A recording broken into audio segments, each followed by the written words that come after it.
한 주간 평안하셨습니까?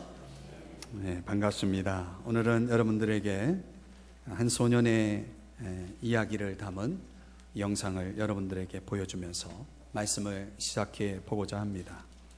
혹시 여러분 가운데 보신 분이 있을지 모르겠습니다. 브랜든 포스터라고 하는 한 소년의 이야기입니다. 한번 내용을 보시면은 그 소년을 통해서 이제 세상에서 우리가 무엇을 남길 것인가 라고 하는 이런 메시지를 던져줍니다. 보시겠습니다.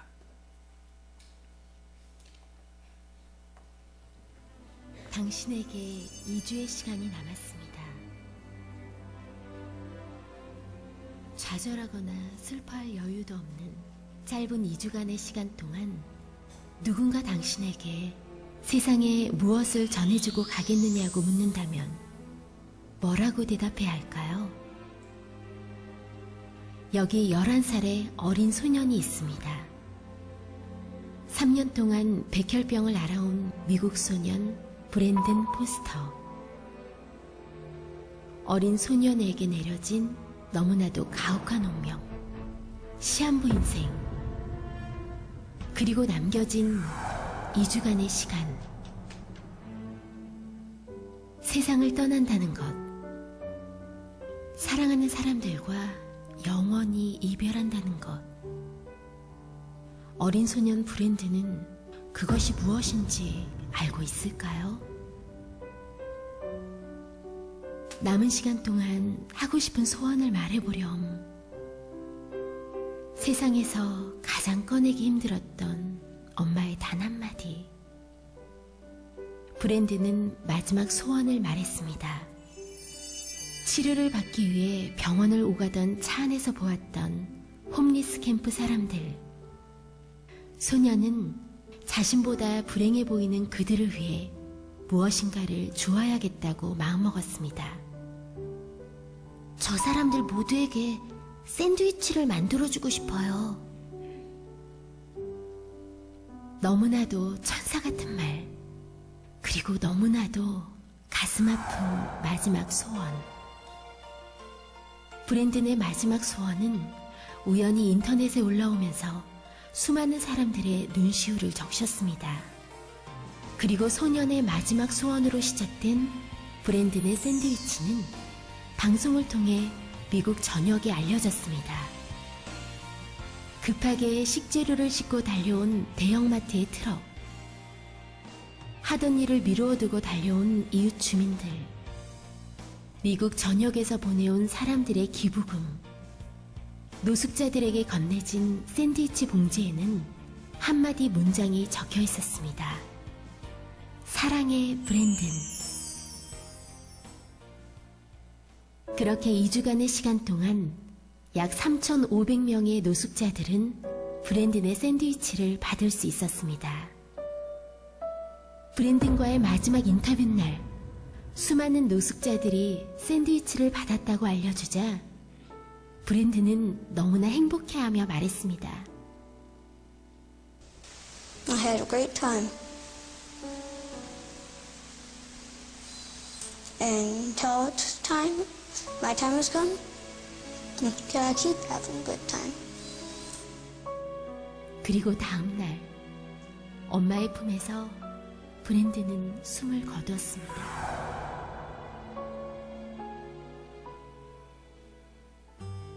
당신에게 2주의 시간이 남았습니다. 누군가 당신에게 무엇을 전해주고 가겠냐고 묻는다면 우리는 어떤 대답을 해야 할까요?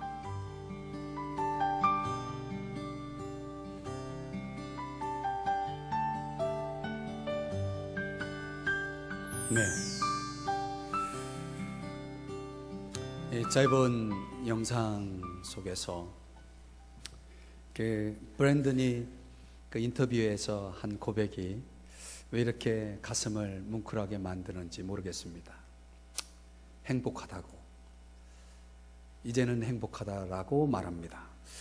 여러분에게 오늘 말씀을 시작하면서 묻고 싶습니다. 여러분은 행복하십니까? 여러분의 행복의 기준은 무엇일까요? 제가 계속해서 여러 번에 걸쳐서 여러분에게 그런 말씀을 드렸죠. 이 버킷리스트, 우리가 이 세상을 살아가면서 우리의 남은 날 동안에 우리가 정말 하고 싶은 것은 무엇인가? 누가 나에게 남은 생애 동안 당신은 세상에 무엇을 전해주겠냐고, 무엇을 남기겠냐고 물을 때에 과연 우리는 거기에 대답할 준비가 되어 있는가? 우리가 웰빙의 인생을 외치지만 웰빙 못지않게 중요한 것은 웰다잉, 우리가 어떻게 죽음을 맞이할 것이냐. 그러나 여러분 아십니까? 저와 여러분에게는 부활의 신앙이 있다는 사실, 오늘 이 땅에서의 삶은 다 지나가는 것이고 일시적이고 찰나적인 것이라면 우리는 영원한 삶을 준비하고 있는, 이 땅에서 영원한 삶을 준비하고 있는 삶을 살아가고 있다라고 하는 사실을 우리는 잊지 말아야 합니다. 오늘 저는 여러분에게 말씀을 시작하면서 그것을 묻고 싶어요. 오늘 여러분에게 남은 시간이 몇 시간일지 우리는 알 수 없습니다. 그러나 여러분 무엇을 남기겠습니까? 오늘 이 물음을 가지고 우리 함께 오늘 본문의 말씀을 함께 묵상하면서 여러분들과 같이 은혜를 나누고자 합니다. 지난주에 살펴봤던 오병이어의 기적에 그 놀라운 기적을 경험했던 사람들, 그리고 그 기적의 중심에 있었던 제자들의 모습을 우리는 함께 묵상해 보았습니다. 얼마나 기뻤을까요? 그런데 여러분, 우리의 인생의 장에는 그렇게 기뻐할 만한 일만 있는 것은 아니라는 사실을 우리는 경험적으로 압니다. 제자들 역시 그랬습니다. 그 놀라운 기적 이후에 기쁨은 잠시고 그들에게 어려움이 찾아옵니다. 마치 시편을 묵상하다 보면 시편 22편이 있는 것처럼 시편 23편이 있는 것을 보게 됩니다. 22편은 고난의 시라면 23편은 만족의 시입니다. 우리에게는 때로는 만족이 있고요, 때로는 고난이 있습니다. 오늘 예수의 제자들이 바다를 건너 가버나움이라고 하는 그런 도시를 향해 가던 중 그들은 폭풍을 만납니다. 큰 파도를 보자, 바람을 보자 그들은 낙심에 빠지게 됩니다. 그들은 이제 살 길을 구하는 형편에 처해 있습니다. 그들은 지금 두려워하고 있습니다. 오늘 저와 여러분에게도 이런 갑작스러운 인생의 폭풍이 찾아올 수 있습니다. 오늘 그 폭풍을 만난 우리들이 오늘 인생의 폭풍 속에서 배워야 할 중요한 묵상이 있습니다. 세 가지 의미, 인생의 폭풍 속에서 우리가 찾아야 할 세 가지 의미에 대해서 여러분들과 같이 한번 묵상을 나누고자 합니다. 첫 번째는 홀로됨의 의미입니다. 자, 오늘 우리가 17절 말씀 한번 성경 본문을 한번 보시겠습니다. 자, 17절을 제가 한번 여러분에게 읽어드립니다. 배를 타고 바다를 건너 가버나움으로 가는데 이미 어두웠고 예수는 아직 그들에게 오시지 아니하셨더니, 여기 제자들에게 예수님이 아직 오시지 않았다는 사실을 밝히고 있습니다. 여러분, 우리가 인생의 폭풍을 만날 때 하나님 앞에서 하나님을 믿는 사람들이 갖는 심리적 경험이 있습니다. 그것은 내가 혼자라는 느낌입니다. 내가 정작 어려움을 겪을 때 내 주변에 아무도 없는 것 같은 느낌을 가질 때가 있습니다. 어떤 사람은 그것을 나는 버림받았다라고 생각하기까지 합니다. 그래서 우리는 이런 질문을 던지게 되죠. 하나님, 도대체 어디에 계십니까? 하나님, 당신은 어디 계십니까?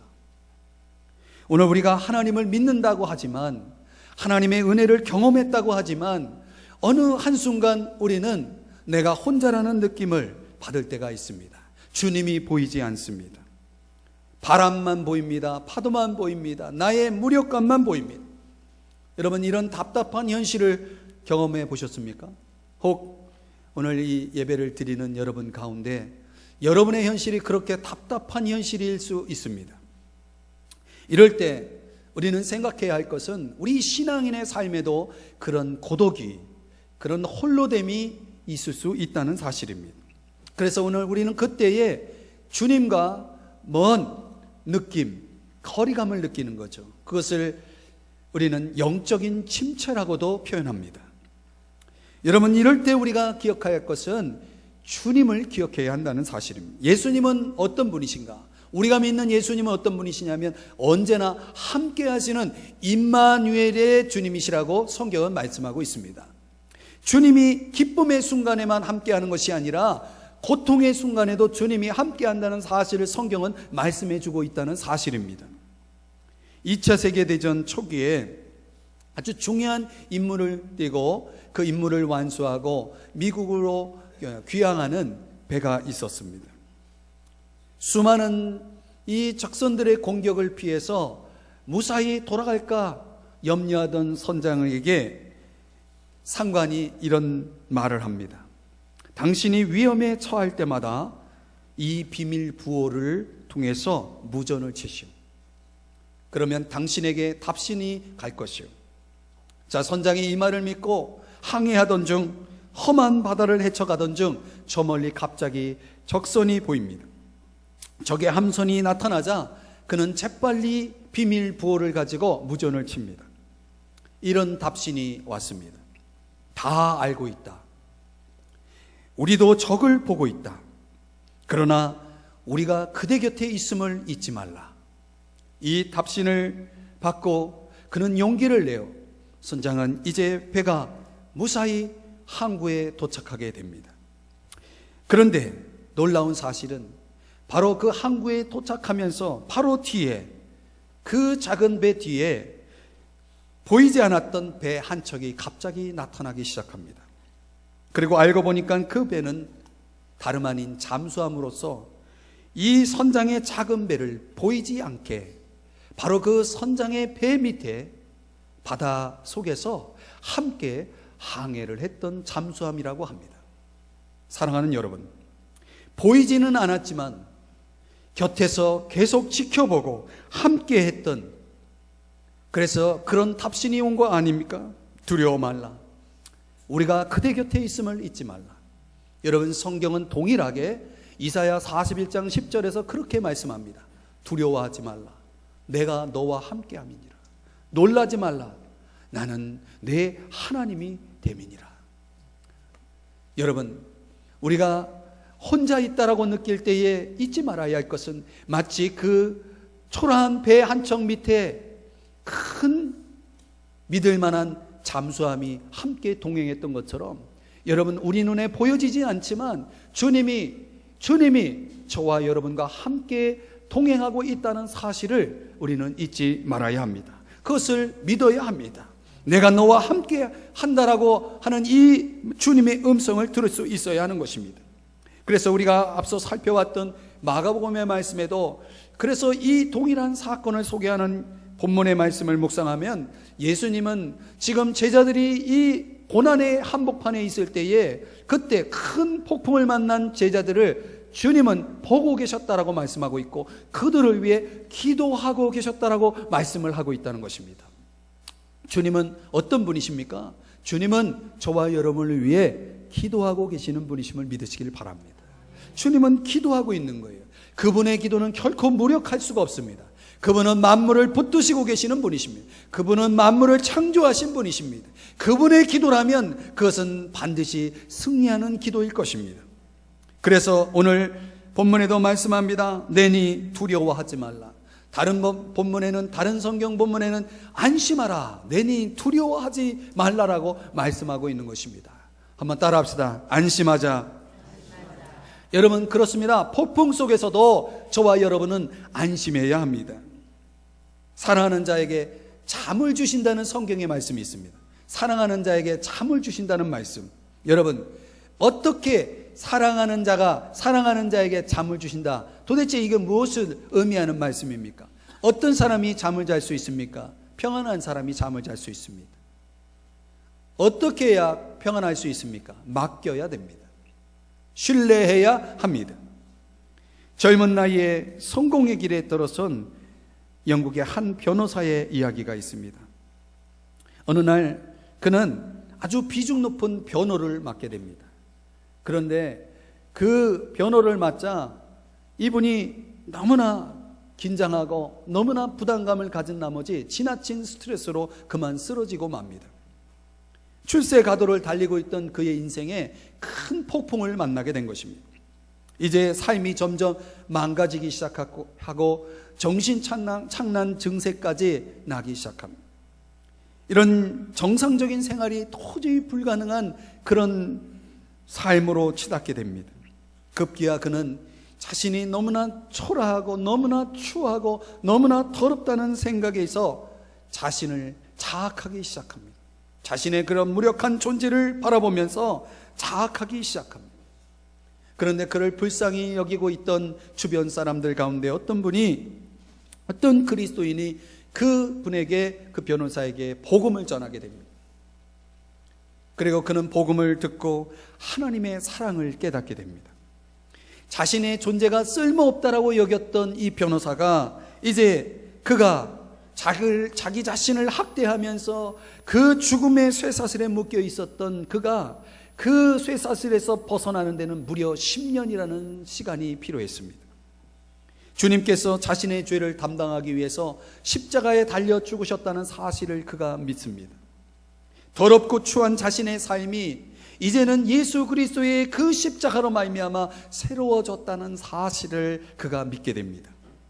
그리고 자신의 변화된 삶, 새로워진 삶을 사랑의 시로 고백하게 됩니다. 그 고백은 이런 고백입니다. 샘물과 같은 보혈은 임마누엘 피로다. 이 샘의 죄를 씻으면 정하게 되겠네. 저 도적 회개하고서 이 샘에 씻었네. 저 도적 같은 이 몸도 죄 씻기 원하네. 속함을 얻은 백성은 영생을 얻겠네.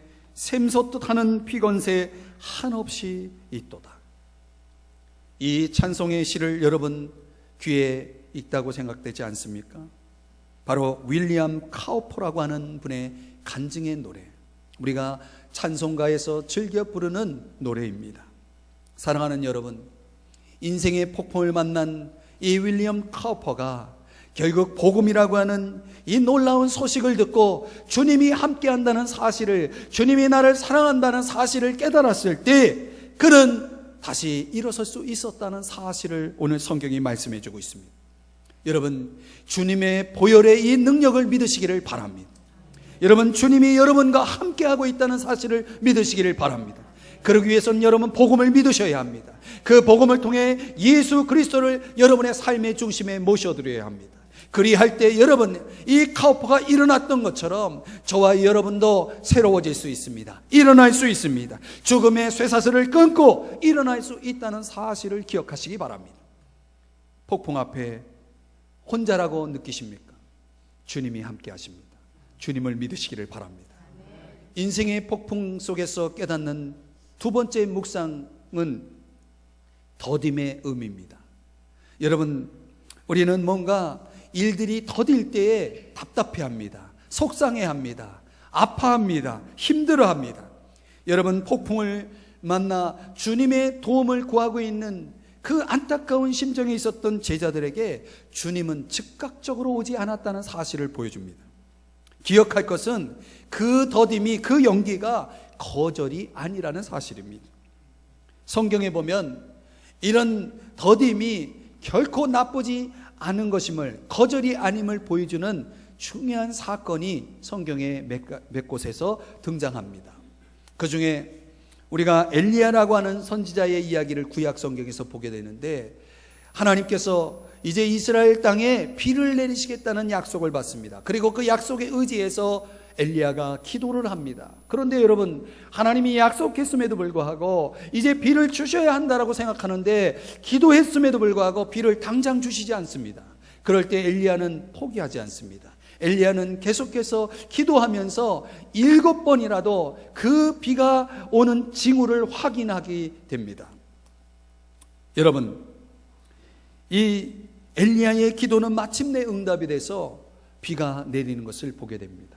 7번이나 확인해야만 했지만 마침내 비는 내리고야 맙니다. 여러분, 이것은 무엇을 의미합니까?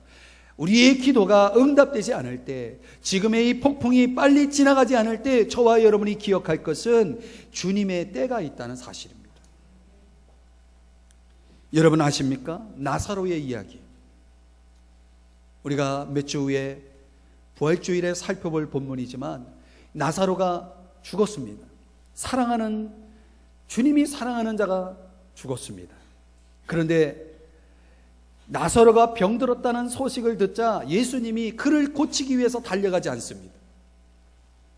조금이라도 빨리 갈 수만 있다면 나사로는 이제 병에서 치유를 받을 수 있습니다. 예수님은 병든 자를 치료하시는 분이십니다. 그런데 나사로를 치료하지 않았습니다. 사람들은 이상하게 생각했습니다. 예수님이 나사로를 사랑하지 않는다라고 생각했습니다. 예수님이 그를 버렸다라고 생각했습니다. 그러나 여러분, 성경은 그렇게 이야기가 끝나지 않습니다. 예수님은 이제 치유의 기적은 주시지 않았지만 죽은 나사로를 살리시는 부활의 기적을 주셨다는 사실입니다. 때로는 우리의 뜻대로 되지 않고 때로는 뭔가 연기되고 더딜 때에 저와 여러분이 기억할 것은 주님이 더 좋은 것을 준비하고 있다는 사실이에요. 그것은 주님의 방법입니다. 여러분, 병을 고치는 기적이 큽니까? 죽은 자를 살리시는 기적이 큽니까? 여러분, 더 큰 것을 주기 위해서 때로는 주님이 더디 오신다는 사실을 성경이 오늘 보여주고 있습니다. 그래서 저와 여러분이 당장의 해결이 아닐 때에, 뭔가 답답하다 느껴질 때에 저와 여러분이 실망하지 말아야 합니다. 기도를 포기하지 말아야 합니다. 아프리카에 뱀잡이술이라는 이름을 가진 새가 있습니다. 이 새는 평상시에는 잘 날아다닙니다. 그런데 뭔가 위협한 일이, 어떤 위협적인 일이 닥치면 갑자기 땅을 기기 시작합니다. 그러다가 결국은 병이 나거나 다치거나, 그래서 결국은 그 새가 죽고 만다고 합니다. 여러분, 이 뱀잡이 수리새처럼 혹시 저와 여러분도 그런 모습을 보이고 있지는 않는지요? 정말 위기가 왔을 때, 평상시에는 잘 믿음 생활 하다가도 정말 힘든 일이 왔을 때, 정말 기도가 필요했을 때, 그때 이 뱀잡이 수리처럼 날지 않고 기도하지 않고 그냥 주저앉는 그런 모습이 혹 저와 여러분에게도 있지는 않는지 묻고 싶습니다. 사랑하는 여러분, 우리가 기도를 잊어버리고 기도를 놓치고 지금 주저앉아 있다면 오늘 다시 일어나시기를 주의 이름으로 축원드립니다. 실망하지 마시기를 바랍니다. 여러분, 시력의 20%만 갖고 출생한 한 교수님이 있습니다. 이 크레이그 세털이라고 하는 교수님의 이야기입니다. 그분은 시각장애인입니다. 그럼에도 불구하고 그분의 이 고백을 한번 들어보십시오. 나는 기도의 능력을 믿는 것이 아닙니다. 나는 하나님의 능력과 하나님의 존재하심을 믿습니다. 그래서 나는 기도할 뿐입니다. 여러분, 우리가 기도의 목숨을 걸 때에 기도 자체를 믿는 것이 아니라 기도를 통해서 역사하시는 하나님의 능력을 믿는 것입니다. 하나님이 살아계심을 믿는 것입니다. 여러분, 그렇기 때문에 우리가 하나님 앞에 구하는 것입니다. 하나님의 능력, 하나님의 지혜, 하나님의 사랑을 신뢰하셔야 합니다. 그리할 때 저와 여러분은 주님 앞에 나올 수가 있는 것입니다. 예수님은 어떤 분이십니까? 예수님은 시간의 주인이십니다.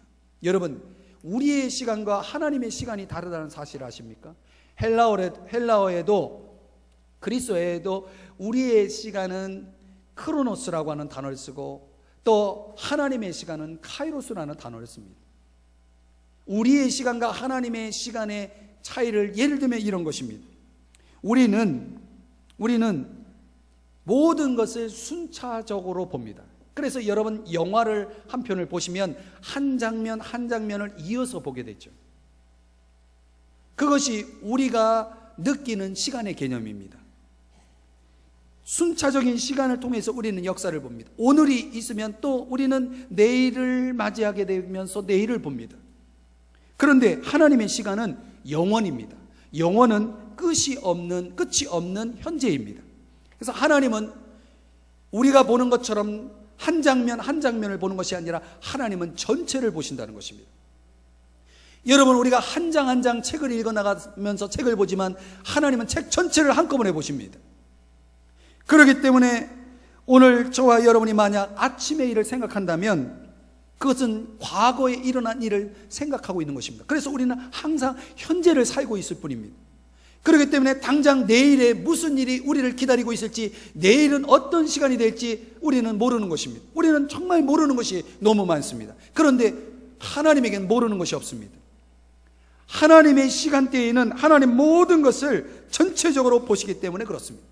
그래서 끝이 어떻게 될지도 하나님은 아시는 것입니다.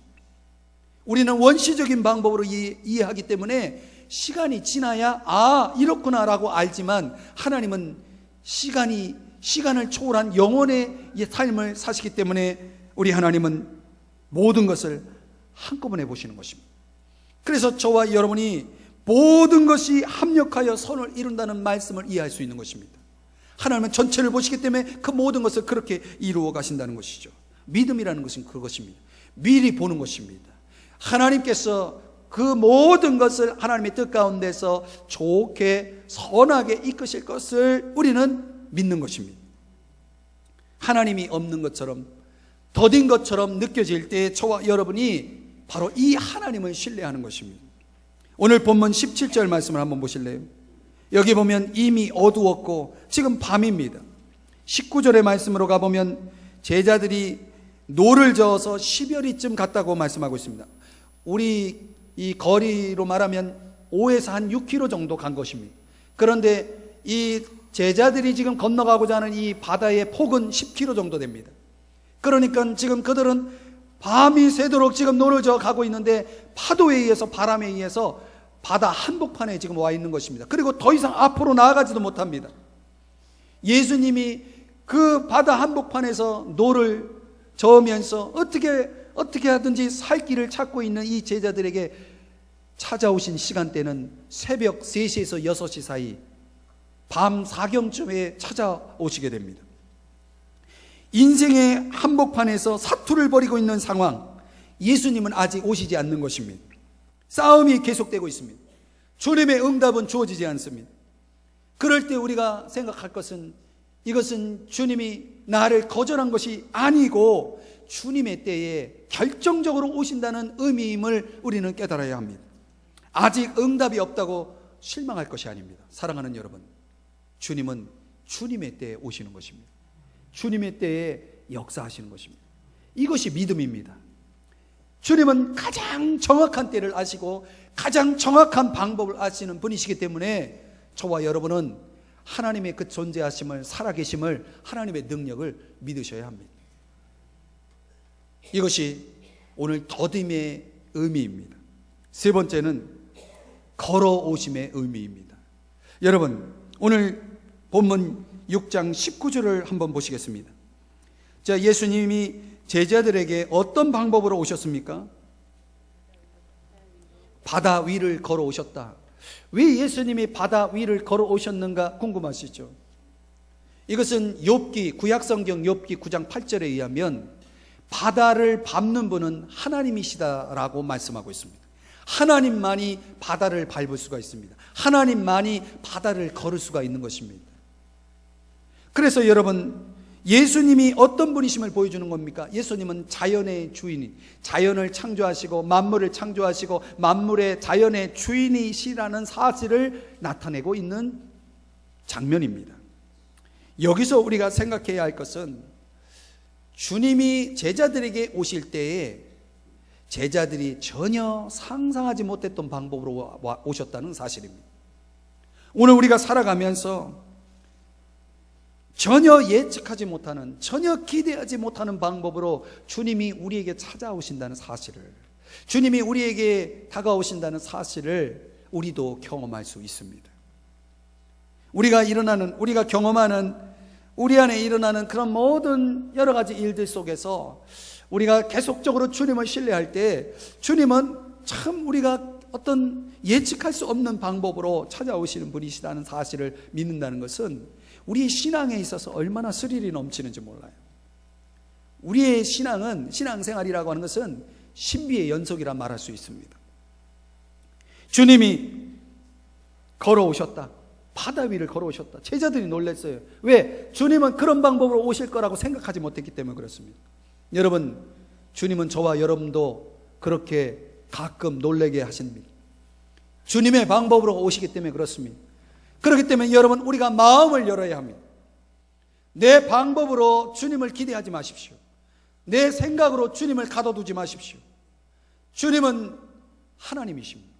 예수님은 하나님의 아들이십니다. 그렇기 때문에 우리 인간의 이성의 틀 속에 갇혀 있는 분이 아니라 초월하시는 분이시기 때문에 얼마든지 주님의 방법으로는 우리가 상상할 수 없을 만큼의 그런 방법으로 주님은 일하시는 분이심을 여러분 믿으시기를 바랍니다. 드디어 주님은 제자들을 찾아오셨고 기쁨으로 제자들은 주님을 배 안으로 영접했습니다. 우리도 주님을 우리의 삶 속으로 영접해야 합니다. 여러분의 가정, 여러분의 마음 속에 주님을 영접해야 합니다. 그러면 어떤 일이 벌어집니까? 21절을 보시겠습니다. 6장 21절. 이에 기뻐서 배로 영접하니 배는 곧 그들이 가려던 땅에 이르렀더라. 예수님은 어떤 분이십니까? 여러분, 예수님을 영접한 사람들, 예수님을 인생의 배에 모신 사람들에게 어떤 일이, 어떤 결과가 주어집니까? 그들이 가려던 땅에 이르렀더라. 이것을 시편 107편에서는 이렇게 표현하고 있습니다. 제가 시편 107편 30절의 말씀을 읽어드립니다. 그들이 평온함으로 말미암아 기뻐하는 중에 여호와께서 그들이 바라는 항구로 인도하시는도다. 소원의 항구, 바라는 항구로 하나님께서 인도하셨다라고 말씀을 하고 있습니다.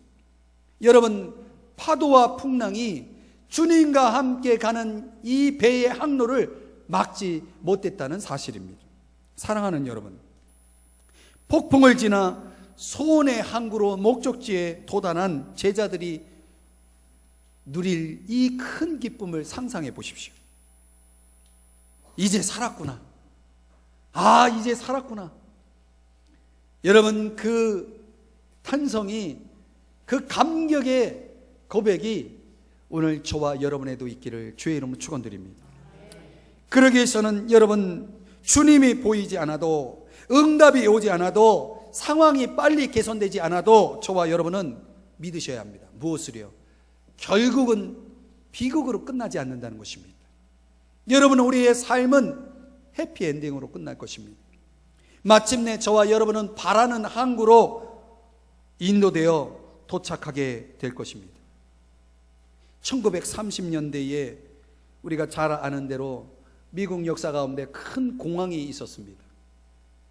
경제적으로 정말 이 큰 공황을 맞이한 미국 사회에 미국 이 국민들은 절망했습니다. 너무나 힘들어하고 있었습니다. 그럴 때 법률가 출신인 클래런스 데로라고 하는 유명한 무신론자가 있었습니다. 이 무신론자는 말 그대로 무신론자이기 때문에 이 상황이야말로 자신의 철학을 강조하고 주장할 절호의 기회라고 생각하면서 그는 이렇게 외쳤습니다. 여러분 보십시오. 이 사태를 보십시오. 만약 하나님이 살아계시다면 이 어려운 상황을 우리에게 주셨겠습니까? 모든 것을 잃어버리고 있는 것만 보아도 하나님은 분명히 없습니다. 하나님은 분명히 없습니다.